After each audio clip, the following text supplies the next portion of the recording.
शेतकरी मित्रांनो नमस्कार. मी गौरव जंगले, मनोज फर्टिलायझर. तर मित्रांनो, आता हळदीला साधारणतः 80 ते 90 दिवस झालेले आहेत आणि ही अवस्था हळदीची फुटवीची अवस्था राहते.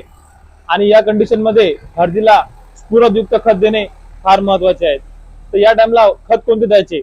तर या टाइमला हळदीसाठी सर्वात चांगले खत वेल ॲग्रो कंपनीचे प्लॅन्टाफॉल 10-54-10 आणि त्यासोबत हायरो प्लस हे PSB मार्केटमध्ये आहेत. तर या प्रोडक्टची स्पेशालिटी काय हे जाणून घेण्यासाठी आपल्यासोबत आज वेल ॲग्रो कंपनीचे टेरिटरी सेल्स मॅनेजर बाजार साहेब आलेले आहेत. त्यांचा आपण सर्वात पहिले इंट्रोडक्शन घेऊन त्यांच्याकडून आपण पूर्ण माहिती जाणून घेऊया. सर नमस्कार. नमस्कार भाऊ. आपला परिचय सांगा. मी कैलास बाजड, वेल ॲग्रो या कंपनीमध्ये टेरिटरी सेल्स मॅनेजर या पदावर कार्यरत आहे आणि मी मागील 10 वर्षापासून भाऊ याच कंपनीमध्ये काम करतोय. बर. तर सर, आता जी हळदीची कंडिशन चालू आहे फुटवे कंडिशन मध्ये, या टाइमला प्रत्येक शेतकरी वेगवेगळ्या कंपनीचे स्फुरदयुक्त खत वापरतात. तर आपलं जे वेल ॲग्रो कंपनीचं 10-54-10 हे खत आहे, हे शेतकऱ्यांसाठी वरदान म्हणून का बरं ठरलेलं आहे? तर याच्या मागचं एक वैशिष्ट्य असं आहे भाऊ की हे खत जे आहे सोडियम क्लोरीन फ्री आहे. आणि सोडियम क्लोरीन फ्री असतानाच याच्यासोबत मायक्रो एलिमेंट सुद्धा आहेत. म्हणजे शेतकऱ्यांना याच्यासोबत मायक्रोन्यूट्रन घ्यायची सुद्धा गरज नाही.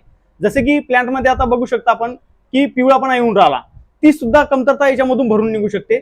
दुसरी गोष्ट जे आता बघतोय आपण की फुटव्यासाठी बरेच शेतकरी अदर कंपन्यांचे ग्रे टाकत आहे. तर आपण 10-54-10 शेवटी जे 10% हे देऊन राहिलो, तर याच्यामध्ये भाऊ पोटॅश असल्यामुळं निघणारा फुटवा हा फुटवे तर निघणार, परंतु फुटवा मजबूत निघणार. आता कुपोषित फुटवे जर निघले तर काय होते की तिथं गट्टू लहान पडते, गट्टू लहान पडला तर त्यांना कांडी लहान लागणार. तर त्याच्यासाठी इथं तुमचं फुटवा बी हा मजबूत निघते. निघणारा फुटवा जर मजबूत असेल तर साहजिकच तुमचा गट्टू मोठा पडते आणि गट्टू जर मोठा पडला तर साहजिकच त्या कांडीचा आकार तुम्हाला चांगल्या प्रकारे येऊ शकते. म्हणजे शेतकरी मित्रांनो, हे जे खत आहे हे सोडियम क्लोरीन फ्री खत आहे. म्हणजे या खत जर का आपण वापरलं तर आपल्या जमिनीचा जो पीएच असतो, ज्याला आपण सामू म्हणतो, तो पण आपला बॅलन्स राहून आपल्या जमिनीची सुपीकता टिकून राहते. तर सर, याच्यासोबत 10-54-10 सोबत तुम्ही तुमच्या वेल ॲग्रो कंपनीच्या हायरो प्लस एल हे प्रोडक्ट शेतकऱ्यांनी वापरावे असं सजेस्ट करतात. तर या प्रोडक्ट मध्ये अशी स्पेशालिटी काय आहे की याच्यासोबत हे वापरायला पाहिजे?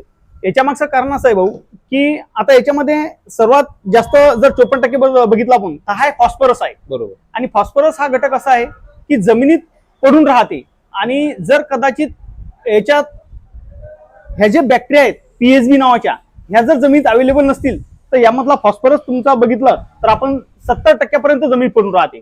आणि आता तसंही बघितलं आपण तर तसं जर पाहिलं भाऊ आपण तर जमिनीमध्ये आपल्या 60 ते 70% फॉस्फरस ऑलरेडी आपण जे खत देतो त्यातला पडलेला राहते. आणि ते जमिनीमध्ये जो फॉस्फरस पडलेला आहे तर तो उपलब्ध करून देण्यासाठी हे बॅक्टेरिया खूप महत्वाचे आहे.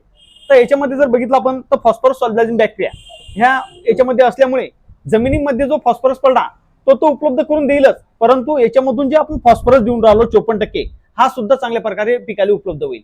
आणि जर हे चांगल्या प्रकारे उपलब्ध पिकाला झालं तर साहजिकच निघणारा फुटवा हा चांगला निघेल, जमीन मोकळी होईल आणि रूट सुद्धा तुमचे चांगल्या प्रकारे डेव्हलप होतील. आणि या पद्धतीने जर तुम्ही केलं तर साहजिकच तुमच्या फुटव्याचा आकार, फुटव्याची जास्तीत जास्त फुटवे निघणे किंवा गट्टूची साईज हे याच्यामुळे येऊ शकते. म्हणजे हे एकंदरीत आपल्या जमिनीचा भूसुधारक म्हणून सुद्धा काम करतं. 100% भाऊ. कारण की ऑलरेडी हे जीवाणू आपल्या जमिनीत पडलेले होते आधी, परंतु आता रासायनिक खतांच्या भडीमार वापरामुळे म्हणा किंवा जमीन कॉम्पॅक्ट झाल्यामुळं म्हणा, जमिनीतील हे जीवाणू थोड्या प्रमाणात नाहीसे झाले. तर मित्रांनो, असं हे प्लॅन्टाफॉल 10-54-10 आणि हायरो प्लस एल हे आपल्या हळदीच्या फुटव्यात वाढवतात, सोबत आपल्या जमिनीची सुपीकता सुद्धा टिकून ठेवतात. तर आपल्याला हे प्रोडक्ट लागत असेल तर आपल्या मार्केटमध्ये जिथं पण अवेलेबल असेल तिथं नक्की तुम्ही घ्या.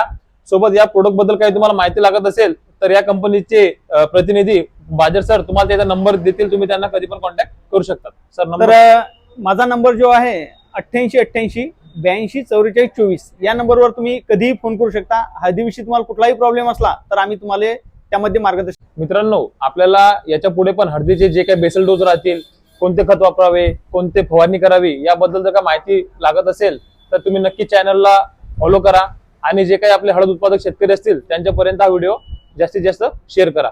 धन्यवाद. गौरव जंगले, मनोज फर्टिलायझर.